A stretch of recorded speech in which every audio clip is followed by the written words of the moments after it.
Sebelum aku mulai cerita ini, aku mau mengeluarkan banyak trigger warning karena kasus ini menyangkut anak-anak kecil, orang-orang dewasa, makan-memakan, dan juga metode menghabisi nyawa yang amat sangat brutal.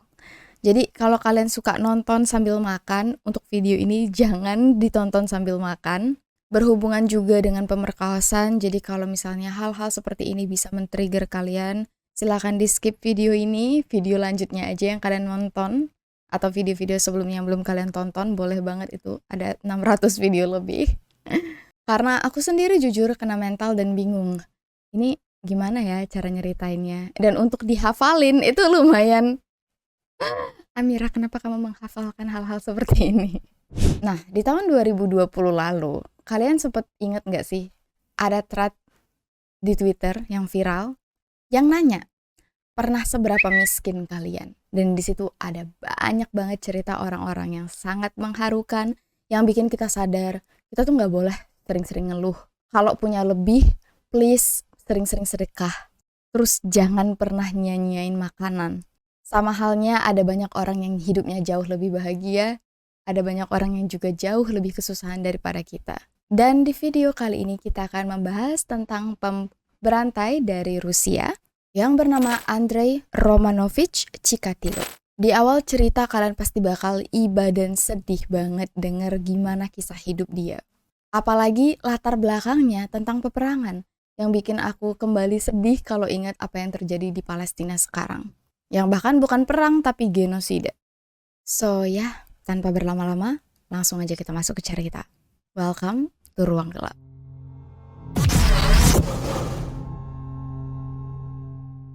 Waktu Uni Soviet dipimpin oleh Joseph Stalin, ada banyak kebijakan yang membuat rakyat mereka menderita. Ada yang namanya kolektivisasi pertanian, di mana pemerintah bakal ngasih sepetak lahan untuk ditinggali oleh satu keluarga. Apapun yang dihasilkan dari lahan ini milik pemerintah. Tapi mereka yang nanem itu nggak bakal dikasih upah. Sebagai imbalan, mereka bakal dikasih sebidang tanah yang tandus, dan apapun yang ditanamin di situ baru boleh dimakan oleh mereka yang menanam. Jadi mereka sama sekali nggak punya pendapatan. Dan salah satu keluarga yang mengalami nasib ini adalah keluarga Andrei. Andrei lahir di desa Yabluchne, Oblast Sumy, yang sekarang disebut Ukraina. Dia tinggal dengan ibu dan bapaknya di gubuk kecil. Dan sehari-hari mereka cuma bertanam. Hasilnya selalu dikasih ke pemerintah, mereka nggak pernah dikasih upah. Satu-satunya yang mereka makan, ya dari hasil lahan yang dikasih oleh pemerintah tadi. Lahan sepetak yang tandus. Beda ya lahannya dengan yang mereka tanamin. Emang bener-bener luar biasa jahat. Dan karena tandus, mereka tuh cuma bisa makan rumput. Kadang mereka pergi ke hutan untuk makan ranting pohon. Di Ukraina, orang-orang miskin cuma bisa makan roti.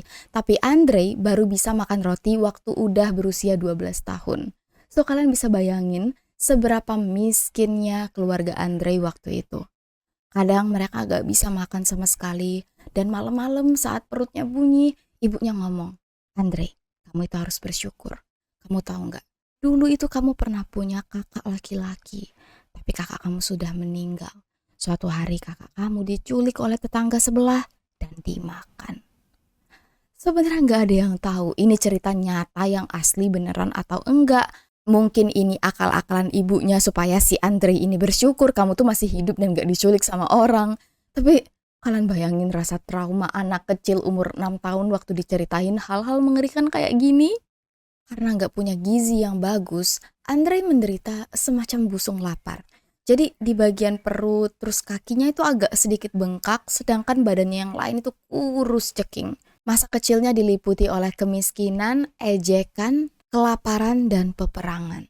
Hidup bertiga dengan bapak aja udah susah. Apalagi waktu ayahnya disuruh untuk ikutan perang. Andrei ditinggal berdua dengan ibunya. Perang Dunia Kedua dimulai. Tentara Jerman menyerbu Uni Soviet. Dan setiap kali ada suara bom, suara derap kaki orang berlarian, Andrei dan ibunya yang bernama Anna langsung lari untuk sembunyi di bawah gorong-gorong. Kenapa? Karena ibunya takut diperkaos. Tentara Jerman sering banget masuk gitu aja ke dalam gubuk mereka yang ya tau lah ya namanya juga gubuk. Mudah untuk dimasuki dan bisa berbuat apa aja semena-mena. Dan sayangnya, ketakutan ibunya beneran terjadi. Waktu ayah mereka masih ikutan perang, jauh dari rumah, nggak pernah pulang, ibunya hamil, padahal ibunya nggak pernah selingkuh. Kita nggak tahu jelas gimana ceritanya, pokoknya sang ibu melahirkan anak perempuan yang diberi nama Tatiana, dan berhubung mereka ini tinggal di gubuk yang cuman satu ruangan, kalau ibunya memang diperkaos, ya berarti Andrei menyaksikan apa yang terjadi. Bener-bener ya, yang namanya perang itu emang menyeramkan dan sedih banget. Bertahun-tahun kemudian, Andrei yang sudah cukup umur, waktu itu berusia sekitar 12 tahun, mulai pergi sekolah. Dan dia ini selalu pakai baju buatan ibunya sendiri. Karena kan mereka nggak punya uang untuk beli baju ya. Jadi apapun yang dilihat itu dijahit ya dipakai untuk pergi sekolah. Dan dibandingkan dengan anak-anak lain yang juga sebenarnya tergolong miskin, Andrei ini yang paling parah. Apalagi perutnya buncit, kakinya bengkak, badannya kurus. Jadi dia juga sering banget diejek oleh orang lain. So bayangin betapa rendah Andrei ngerasa waktu itu. Dia nggak punya temen, dia nggak bisa bersosialisasi dengan orang-orang. Jadi setiap kali Andrei di sekolah dia fokus banget belajar. Meskipun kadang dia kelaparan dan saking laparnya dia pingsan. Kalau pulang ke rumah dia cuman bertanam. Dan untuk membuat pikirannya bahagia, dia belajar. Mungkin Andrei tahu kali ya. Atau mungkin memang cuman belajar yang bisa membuat dia nggak mikirin soal kehidupannya yang sedih. Hampir semua waktunya dipakai untuk belajar. Dan ini membuat Andrei disukai oleh guru-gurunya. Andrei jadi anak yang pinter. Dia ikut organisasi, jadi ketua organisasi, jadi aktivis komunis. Hidupnya perlahan-lahan membaik. Tapi dia masih ngerasa awkward kalau deket dengan wanita. Pernah dia punya teman akrab dan dia suka banget dengan temennya ini. Tapi Andrei gak berani untuk ngedeketin karena dia sadar ternyata dia punya masalah seksual. Andrei impoten. Dan ini membuat Andrei gak percaya diri. Bukannya berusaha untuk berobat, Andrei malah membenci wanita. Suatu hari, Tatiana, adiknya, bawa temennya main ke rumah. Andrei yang baru aja pulang, ngeliat temennya Tatiana ada di situ, marah. Andrei kayak orang kesetanan. Dia lari, dia tarik teman adiknya ini dan berusaha untuk dia habisi. Dan di tengah-tengah berusaha untuk menghabisi nyawa anak ini, Andrei ejakulasi. Dan dia bingung banget. Kok bisa-bisanya dia merasa nafsu saat dia berusaha untuk menghabisi nyawa orang. Gak tahu kenapa, teman adiknya tadi gak pernah ngadu ke siapapun soal apa yang dilakukan oleh si Andrei. Dan untuk beberapa saat, Andrei punya keberanian untuk mendekati wanita lain. Dia sempat pacaran, tapi setelah beberapa bulan, waktu pacarnya tahu Andrei ini punya gangguan, Andrei diputusin. Mantannya tadi nanya ke orang-orang, ada nggak ya kira-kira obat untuk orang yang punya gangguan? Itu soalnya si Andrei tuh nggak bisa. Beberapa orang ada yang ngasih saran, minum teh herbal lah, inilah, itulah. Dan yang namanya kota kecil, cerita tentang Andrei yang punya gangguan ini nyebar kemana-mana. Sebenarnya niat mantannya tadi baik, pengen ngebantuin. Tapi ya ternyata malah jadi hal yang membuat Andrei sedih banget. Setiap kali dia keluar rumah, dia ngerasa semua orang bisik-bisik di belakang dia dan semua orang ngejek dia karena dia punya gangguan. Karena ngerasa gak nyaman, Andrei memutuskan untuk pindah. Dia pindah ke kota Kursk sambil ngelamar kuliah jalur beasiswa karena dia gak punya uang untuk lanjut. Nah, beberapa tahun sebelumnya, bapaknya yang tadi pergi perang ditahan oleh Jerman. Dan semua orang tahu kalau udah jadi tahanan perang, udah pasti gak bakal balik lagi dengan utuh. Tapi bapaknya Andrei berhasil pulang dengan keadaan selamat dan sehat. Semua orang bisik-bisik, kok bisa ya bapaknya jadi tahanan tapi tetap hidup? Pasti bapaknya ini jadi pengkhianat. Pasti dia ngasih informasi penting tentang negara kita. Keluarga Andrei dikucilkan oleh orang-orang. Dan Andrei rupanya gagal dapat beasiswa. Andrei bilang, dia gagal karena bapaknya itu dianggap pengkhianat. Dia percaya bukan salah dia. Dan nantinya setiap dia gagal untuk mendapatkan sesuatu, Andrei selalu merasa ini gara-gara bapaknya. Jadi Andrei melanjutkan sekolah keterampilan. Dia jadi semacam teknisi komunikasi. Dan waktu Andrei pindah ke Kursk, 6 bulan kemudian Tatiana ikut pindah juga dengan Andrei. Mereka tinggal bareng. Tapi cuman selama beberapa bulan karena Tatiana menikah dengan salah satu pria lokal di situ, ikut tinggal di rumah keluarga suaminya. Jadi Andrei tinggal sendirian. Terus gak lama kemudian orang tuanya juga ikut pindah ke kota yang sama dengan mereka, tapi beda rumah. Soalnya mereka udah dikucilkan lah di tempat asal mereka. Tatiana sempat sedih karena kakaknya ini nggak nikah-nikah. Sebagai adik yang baik, dia bilang ke kakaknya, tenang aja bang, nanti aku cariin kamu wanita yang mau dinikahin. Dan Tatiana menepati janjinya. Andrei dikenalkan dengan wanita bernama Feodosia Odnacheva yang cuman kenalan selama 2 minggu, habis itu langsung nikah. Dari awal Feodosia udah dikasih tahu tentang kekurangan Andrei dan dia nggak masalah. Dan meskipun Andrei punya kekurangan, Feodosia masih bisa hamil. Luar biasa ya. Mereka lalu punya 2 anak dan kehidupan rumah tangga Andrei langgeng. Terlepas dari apa yang nanti dia lakuin, semua kejahatannya yang luar biasa mengerikan, tapi di dalam rumah Andrei adalah suami dan ayah yang baik buat anak-anaknya. Nah, secara karir Andrei punya banyak banget profesi. Dulu dia sempat ikut militer, setelahnya dia ikut jadi guru. Dan di sekolah ada banyak banget skandal. Menurut siswanya, Andrei emang pinter, tapi Andrei nggak tahu gimana cara ngajar.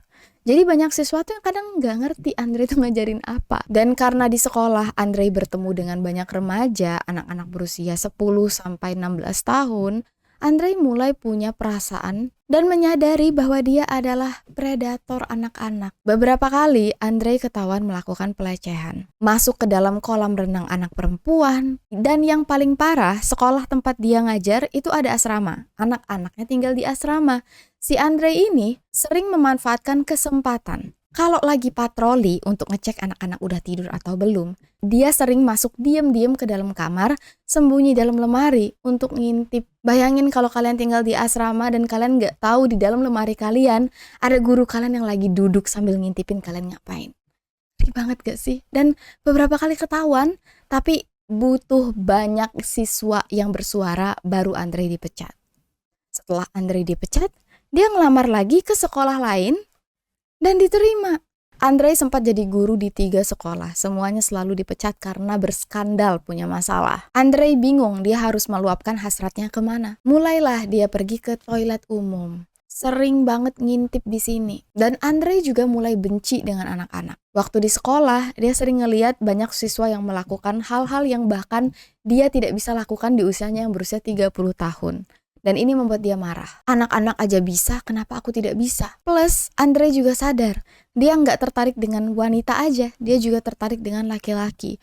Entah karena dia kesel, atau karena emang dia punya kelainan. Kejahatan biasanya dilakukan secara bertahap, dan ini terjadi dengan Andrei. Awalnya dia cuma ngintip, mulai berani untuk melakukan pelecehan, dan setelah beberapa kali melakukan, dia pengen melakukan lebih. Andrei bilang dia sempat berusaha untuk menahan. Dia punya keinginan ingin memperkaos, tapi dia tahu itu keinginan yang salah. Jadi selalu dia tahan. Dia coba untuk tidak mengikuti hawa nafsunya. Kebetulan Andrei diterima kerja di sebuah pabrik, dan dia ditempatkan di bagian supply. Kerjaan Andrei membuat dia harus pergi ke kota-kota, banyak perjalanan bisnis, entah itu untuk nyari material atau untuk negosiasi kontrak. Nah, berhubung Andrei setiap minggunya sering banget dikirim ke sana kemari, dia semakin sulit untuk mengontrol keinginannya untuk melakukan kejahatan. Setiap di jalan, di dalam bus, di dalam kereta, kalau dia ngelihat ada anak perempuan, ada anak remaja, ada wanita yang menurut dia berpakaian agak sedikit terbuka, Andrei merasa terpancing. Sampai kadang dia tuh kalau misalnya dikasih perjalanan bisnis dia nggak mau pergi. Atau harusnya 3 hari dia cuma pergi sehari. Karena susah ngontrol. Sedangkan kalau dia nggak berangkat, dia kan nggak bisa aneh-aneh. Dia harus pulang ke rumah. Nah kalau misalnya perjalanan bisnis, sama sekali nggak ada yang tahu dia ngapain aja. Dan setelah berusaha untuk menahan, Andrei akhirnya kelepasan. Pada September tahun 1978, Andrei membeli semacam gubuk kecil yang dia persiapkan untuk menjadi tempat di mana dia melakukan kekerasan. Dan pada tanggal 22 Desember, secara nggak sengaja, dia bertemu dengan anak berusia 9 tahun yang bernama Yelena Zakotnova. Anak ini lagi jalan aja di jalan pulang sekolah dan diajak oleh Andrei ngobrol. Waktu ngobrol, Yelena ditarik masuk ke dalam hutan dan berusaha untuk dibawa ke dalam gubuk yang sudah dia beli dan dia siapkan tadi. Andrei berusaha untuk memperkaos Yelena, tapi dia nggak bisa karena punya gangguan tadi. Dan karena kesel, Andrei ngambil pisau. Anak ini ditikam berkali-kali, barulah saat menikam Andrei bisa. Barulah Andrei sadar, Oh, ternyata kepuasan seksualku adalah saat aku menghabisi nyawa orang. Dan ada banyak banget orang yang bilang, bisa jadi gangguan ini terjadi karena Andrei menyaksikan waktu ibunya diperkaos. Yang kemudian membuat semacam trauma, dan ini adalah alasan kenapa Andrei punya gangguan. Tapi ini menurut orang-orang ya. Jenazah anak ini kemudian dibuang oleh Andrei ke sebuah sungai di dekat situ, yang kemudian ditemukan 2 hari kemudian di bawah jembatan. Waktu polisi melakukan investigasi, tetangga sekitar, orang-orang yang sempat lewat, bilang ke polisi mereka melihat Yelena jalan dengan pria berusia 30 tahunan. Sampai ada yang bilang, kayaknya itu mirip banget dengan si Andrei. Aku sempat lihat tuh mereka ngobrol di stasiun bus. Tapi pihak kepolisian nggak mau dengar. Justru mereka menangkap seorang pria berusia 25 tahun yang bernama Alexander Kravchenko, yang memang merupakan mantan narapidana karena terbukti memperkaos dan menghabisi anak perempuan. Belum lagi polisi menemukan percikan darah di pakaian Alexander, yang sebenarnya percikan darah istrinya. Tapi golongan darah istrinya sama dengan golongan darah Yelena. Jadi polisi ngerasa, jangan-jangan kamu bohong, jangan-jangan ini adalah percikan darah dari Yelena. Dan dengan bukti ini, Alexander dimasukkan ke penjara. Dijatuhi hukuman mati. Dan waktu itu cara eksekusi di Uni Soviet itu agak beda. Kalau sekarang kan tinggal satu tembakan, dead, ya kan? Rupanya di Uni Soviet para eksekutor nggak mau jadi pembunuh. Justru ada semacam 10 eksekutor yang berjejer, dan mereka bebas untuk menembak Alexander. Sampai Alexander meninggal. Tujuannya apa? Supaya nggak tahu peluru siapa yang mengenai Alexander. Peluru siapa yang fatal. Karena para eksekutor nggak mau jadi pembunuh. Waktu Andrei tahu Alexander ditangkap atas kasus yang dia lakuin, ya udah, Andrei ngerasa aman. Andrei mulai nongkrong di stasiun bus. Dia cari anak perempuan mana yang sendirian yang bisa dia ajak untuk melakukan sesuatu. Metode Andrei beda-beda. Kadang dia ngajak korbannya untuk ngeliat uang langka. Kadang aku punya permen. Atau pengen gak coba alkohol? Aku punya botol nih, botol alkohol. Kita diem-diem minum yuk. Dan anak-anak yang polos ini usia 9-16 tahun terpancing. Dan tingkat kejahatan Andrei makin meningkat.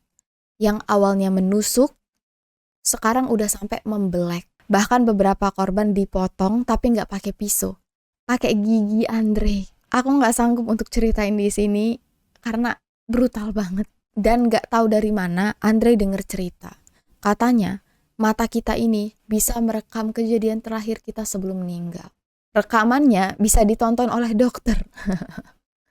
Jadi semenjak Andrei mendengar cerita ini, mata korban-korban selanjutnya dicongkel oleh si Andrei. Terus Andrei mulai menargetkan anak laki-laki. Kadang beberapa potongan korbannya dibawa oleh Andrei untuk dia masak dan dia makan. Dia bahkan punya bagian favorit untuk dimakan yang aku gak sanggup untuk cerita di sini. Gak puas dengan anak-anak, Andrei juga menargetkan wanita dewasa. Tapi rata-rata mereka ini wanita-wanita malam yang diajak oleh Andrei pura-pura sebagai klien, dan mulai tuh satu persatu wanita malam juga ikutan hilang. Nah, berhubung Andrei melakukan kejahatannya waktu dia lagi pergi perjalanan bisnis, korbannya ini tersebar di banyak kota, bukan di cuma satu kota aja. Dan sulit bagi pihak kepolisian untuk tahu kalau mereka ini lagi dihantui oleh pembunuh berantai. Tapi waktu menyadari di kota lain juga ada banyak korban yang ditemukan dalam keadaan mata tercongkel dan gak ada satupun yang dilecehkan secara normal, mulai banyak rumor yang beredar. Ini pasti kerjaan para penganut setan. Manusia normal mana yang sebrutal ini sampai ada organ korban yang hilang, ditemukan dalam keadaan terpotong, korbannya anak-anak.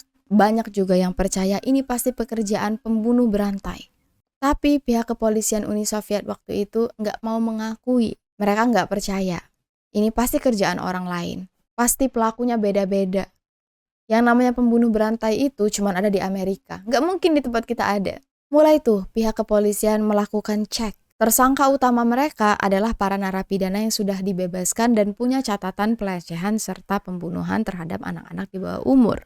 Satu persatu mulai ditanyain alibi. Yang alibinya kuat, dibebaskan. Yang alibinya tidak kuat, dijadikan tersangka. Dan cara interogasi polisi Uni Soviet Itu super duper penuh kekerasan. Bayangin, mereka nangkep orang, mereka interogasi, dan hampir semuanya ngaku. Sampai banyak orang yang ditangkep memutuskan untuk bundir, saking mereka nggak tahan. Dan dengan bangga kepolisian bilang, nih lihat, kami sudah berhasil menangkap para pelakunya. Tapi satu persatu korban masih ditemukan yang membuat polisi semacam ditampar. Mana nih? Katanya pelaku udah ketangkep, kok masih banyak korban yang berjatuhan? Polisi ngerasa malu, mereka ngerasa gagal, dan orang-orang yang tadi mereka udah tangkep mulai satu persatu dibebaskan. Dan dengan berat hati, pihak kepolisian harus mengakui bahwa ya memang ada pembunuh berantai yang berkeliaran dan sedang mengintai warga. Tapi polisi lagi-lagi bingung karena korban-korban yang berjatuhan matanya utuh, enggak dicongkel lagi. Kalau dilihat dari cara penusukan, pembedahan, pemotongan, sama persis dengan pelaku sebelumnya. Cuman beda di bagian mata aja. Ini mereka bingung, kenapa ya tiba-tiba pelakunya stop mencongkel mata para korban? Ya, ternyata kata Andre, dia dengar dari orang-orang, rupanya soal yang mata bisa merekam itu salah. Cuman cerita belaka. Dan ini yang membuat dia stop mencongkel karena dia udah tahu ya, cuman bohong doang. Polisi nggak bakal bisa ngeliat rekaman dia melakukan kejahatan dari mata para korban. Polisi yang ngerasa bingung, frustasi, mengajak seorang dokter untuk melakukan analisis. Kalau kita sekarang ngomongnya profiling, tapi waktu itu belum ada yang namanya profiling. Jadi dokter ini disuruh aja mendeskripsikan gimana nih dok kira-kira ciri karakteristik pelaku yang melakukan. Menurut sang dokter, pelakunya adalah seorang pria berusia sekitar 30-40 tahun, kemungkinan besar punya istri, sudah punya anak, tapi impoten. Dan juga ada indikasi menyukai sesama jenis. Dan waktu itu menyukai sesama jenis masih dianggap sebagai kejahatan. Jadi mereka juga punya daftar orang-orang yang suka sesama jenis, orang-orang yang pernah melakukan pelecehan, orang-orang yang menyukai anak-anak, semuanya diperiksa. Yang belum terbukti namanya dimasukkan ke semacam kartu orang-orang yang diawasi. Jadi satu-satunya cara polisi untuk melakukan penangkapan ini dengan cara berpatroli. Mereka awasin banget tempat-tempat yang kira-kira dipakai oleh pelaku untuk mencari korban. Stasiun bus, stasiun kereta, jalan-jalan yang sepi, dekat dengan sekolah anak-anak. Banyak banget polisi yang nyamar jadi orang biasa dan polisi wanita disuruh untuk sebagai pancingan.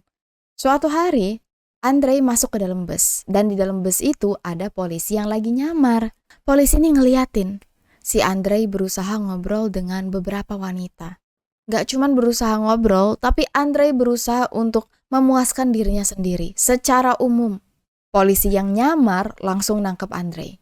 Langsung ditanya siapa namanya, dari mana, ngapain di dalam bus. Andre diturunin, diperiksa, dan polisi itu menemukan ada pisau, toples, dan juga tali yang disembunyikan oleh Andre. Mikir aja pakai otak. Siapa sih yang bawa pisau, toples, dan tali kemana-mana? Si polisi yakin banget Andre pasti pelakunya. Kalau kalian bingung, kok ada toples? Aku sempat bilang kan tadi kalau Andre suka memakan organ manusia dan beberapa bagian dari tubuh manusia. Nah, polisi percaya toples ini dipakai untuk menyimpan potongan korban untuk dia bawa ke rumah. Nama Andre dicatat, dia juga terbukti pernah melakukan pelecehan terhadap anak kecil. Udah fix banget ini Andre pelakunya, tapi waktu diperiksa darah Andre tidak cocok dengan golongan darah pelaku. Jadi waktu itu pihak kepolisian menggunakan cairan sperma yang ditemukan di TKP yang dipercayai merupakan sperma pelaku untuk diteliti golongan darah pelaku ini apa. Kan dulu belum ada yang namanya DNA ya. Dan dari sperma diketahui bahwa golongan darah pelakunya AB. Nah, waktu Andre diperiksa, dia langsung diambil darah. Dan hasil yang keluar, golongan darahnya A. Nggak tahu ini memang bisa beda atau waktu itu ada kesalahan. Tapi berhubung golongan darahnya tidak cocok, jadi Andre tidak dianggap sebagai pelaku. Andre tetap masuk penjara karena telah melakukan sesuatu yang tidak senonoh. Tapi dianggap bukan pembunuh berantai yang dicari-cari. Andre dijatuhi hukuman 1 tahun di penjara, tapi cuman ditahan selama 3 bulan karena berkelakuan baik. Aku gak paham kenapa, kok bisa ya ada yang namanya kayak gini. Dan setelah bebas, selama kira-kira setahun, Andrei nggak melakukan pembunuhan sama sekali karena dia takut. Tapi setelah setahun, Andrei kembali tidak bisa membendung keinginannya. Dia mulai melakukan pembunuhan lagi dan satu persatu korban kembali berjatuhan. Ada sekitar 10 kota yang mengalami teror ini. Jadi kalian bisa bayangin seberapa sulit pihak kepolisian waktu itu untuk menangkap pelakunya. Karena entah dia ini pindah-pindah terus. Dan menurut dokter yang melakukan profiling, karena kejadian selalu dilakukan di hari kerja, kemungkinan besar pelakunya punya pekerjaan dan sering perjalanan bisnis keliling kota-kota dan saat itulah melakukan pembunuhan. Yang sebenarnya benar-benar 100% deskripsinya akurat. Andrei banget. Andrei melakukan aksi kejamnya lebih dari 10 tahun. Dari tahun 1978 sampai 1990. Dan kalau bukan karena hasil kerja keras para polisi, dia nggak mungkin bisa ditangkap. Kalian bayangin, selama nyari Andrei, polisi kan banyak melakukan penangkapan ya. Ada lebih dari 1.000 kasus yang berhasil mereka pecahkan yang gak ada hubungannya sama sekali dengan Andrei. 1.000 kasus. Entah sih yang ditangkap itu bener pelakunya atau orang-orang yang gak tahan diinterogasi oleh polisi Uni Soviet. Belum lagi banyak polisi yang patroli di jalan, baik yang pakai seragam maupun yang gak pakai seragam. Di bulan November tahun 1990, Andrei masuk ke dalam kereta. Kebetulan di dalam kereta ada polisi yang juga lagi nyamar. Dan hampir mirip dengan waktu pertama kali dia ditangkap, polisi ini ngerasa bingung ngelihat gerak-gerik Andrei. Kayak nyari orang, tapi bukan satu yang dia cari. Dia kayak bener-bener menargetkan wanita yang lagi sendirian. Dan waktu ada satu anak yang hampir aja ikut Andrei, polisi ini ngerasa, udah langsung tangkap aja. Jangan sampai anak ini kenapa-kenapa karena dia juga sendiri takut. Andrei ditangkap, diinterogasi oleh polisi dan waktu dilihat ada banyak bekas-bekas kayak luka cakaran di sekitar tangan Andrei. Kebetulan juga beberapa hari sebelumnya polisi menemukan jenazah yang berasal dari daerah sekitar. Di baju Andrei ada bekas semacam kayak tanah yang menunjukkan dia sempat pergi ke rawa-rawa. Terus jarinya luka. Waktu dicek oleh dokter, wah, ini luka karena digigit manusia. Salah satu jarinya juga patah. Sampai polisi nanya, kamu luka separah ini jari patah, terus juga kuku hampir lepas gara-gara digigit manusia. Kenapa kamu nggak pergi ke rumah sakit? Andrei nggak mau jawab. Diperiksa barang-barangnya, ada pisau lipat, ada tali. Dan waktu dicek lagi, oh nama Andrei memang pernah jadi tersangka. Tapi dibebaskan gara-gara golongan darah. Nah kali ini para investigator berusaha untuk langsung ngecek golongan darah Andrei dari sperma. Dan hasilnya AB, cocok dengan golongan darah pelaku. Sekarang polisi punya banyak bukti, tapi nggak konkret. Beda dengan DNA yang unik, ibaratnya kalau udah ketahuan DNA kita, udah pasti kita pelakunya. Ini kan cuma dari golongan darah, cuma dari bukti-bukti yang menjurus, bukan bukti konkret. Polisi kebingungan. Gimana caranya supaya Andrei bisa ngaku? Karena Andrei nggak mau ngaku. Mereka cuma punya waktu 10 hari. Kalau selama 10 hari mereka nggak berhasil mendapatkan pengakuan, Andrei harus dibebaskan. Polisi berusaha keras membuat Andrei ngaku. Mereka melakukan banyak sekali kekejaman, tapi Andrei yang mungkin karena hidupnya dari dulu susah, dia nggak mudah untuk goyah. Ya tetap kukuh, nggak mau ngomong sepatah kata pun. Sampai polisi nyerah. Di hari terakhir, polisi ini ngomong ke dokter. Mereka bingung. Ini orang udah mirip banget dengan deskripsi yang kamu tulis, dok. Tapi dia nggak mau ngaku. Kami nggak tahu nih harus ngapain lagi. Dokternya masuk ke ruang interogasi. Bawa 60 lembar lebih catatan tentang pelaku. Dokternya duduk di depan Andrei. Nggak ngomong apapun. Cuman dokter ini ngebacain seluruh hasil analisis. Tentang bahwa pelakunya pasti punya masa-masa kecil yang sulit, pasti pernah mengalami trauma. Dia bacain satu persatu dan dalam hitungan 2 jam, Andrei nangis langsung mengakui semuanya. Iya, banyak yang bilang Andrei merasa untuk pertama kalinya ada yang memahami apa yang dia rasakan. Waktu dokter menceritakan tentang apa yang dia alami, seolah-olah dokter ini memahami. Andrei merasa tersentuh. Andrei merasa untuk pertama kalinya ada orang yang paham apa yang dia rasakan. Andrei cerita dengan sangat detail seluruh kejahatan yang dia lakukan. Andre mengaku dia sudah menghabisi sekitar 56 korban. Dia jelasin gimana caranya, apa yang dia lakukan terhadap korban, di mana aja korban ini bisa ditemukan, yang kemudian dicatat oleh sang dokter. Karena Andre udah ngaku, Andre berhasil ditahan dan catatan dari dokter dicek lagi oleh polisi. Dari 56 korban, polisi berhasil memastikan memang ada 53 cerita yang benar. Jadi Andre didakwa atas 53 kasus pembunuhan dan setiap kali kalau misalnya nggak ada sang dokter di pengadilan atau di ruang interogasi, Andre nggak mau ngomong atau tantrum. Dia cuma ngerasa takut dan respect dengan dokter itu. Jadi pernah nih di pengadilan Andre marah-marah, mau buka baju, terus dipanggillah dokter tadi untuk masuk ke pengadilan.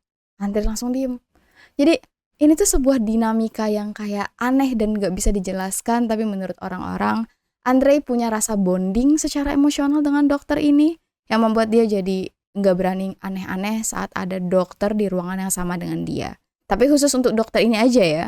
Dan di pengadilan, Andre terbukti bersalah atas 52 kasus, dan untuk setiap satu nyawa yang melayang, Andre dijatuhi hukuman mati. Jadi Andre dijatuhi 52 kali hukuman mati. Dan menurut istrinya, dia sama sekali nggak tahu Andre punya kasus-kasus sebanyak ini. Waktu Andre masuk penjara selama setahun, istrinya kira Andre masuk penjara karena membangkang pemerintah. Dia nggak tahu kalau alasan Andre dipecat, masuk penjara, diinterogasi polisi, itu karena dia diduga melakukan pelecehan dan pembunuhan. Jadi, waktu nama Andre disiarkan sebagai tersangka yang akan diadili, istri dan anak-anaknya nggak percaya. Sulit untuk percaya, sampai istrinya bilang, ya ampun, di rumah Andre aja nggak berani untuk nyakitin nyamuk. Mana mungkin Andre berani untuk menghabisi nyawa manusia? Dan ini yang membuat orang-orang tambah ngeri. Kok bisa ya? Orang yang di rumah baik, nggak pernah aneh-aneh, ternyata monster yang bersembunyi. Begitu Andre mengakui semua kesalahannya, anak-anaknya langsung ganti nama dan pindah tinggal ke negara lain.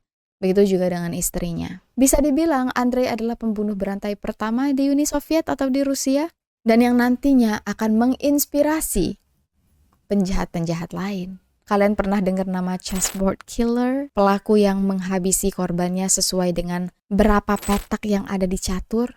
Nah, pembunuh ini sebenarnya ingin dan terinspirasi untuk menjadi Andre. Ya. Andre sendiri dieksekusi pada tanggal 14 Februari 1994.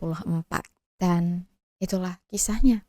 Mungkin untuk kasus kali ini aku nggak terlalu detail karena aku ngerasa nggak sanggup. Dan di cerita ini aku lebih meng-highlight alasan dan background kenapa Andre bisa menjadi seorang monster daripada menjelaskan semua kebrutalannya yang takutnya mengganggu, men-trigger, dan amit-amit menginspirasi orang lain untuk melakukan kejahatan yang sama. Dari 600 video yang udah Ruang Gelap bikin, sejauh ini Andre yang paling brutal.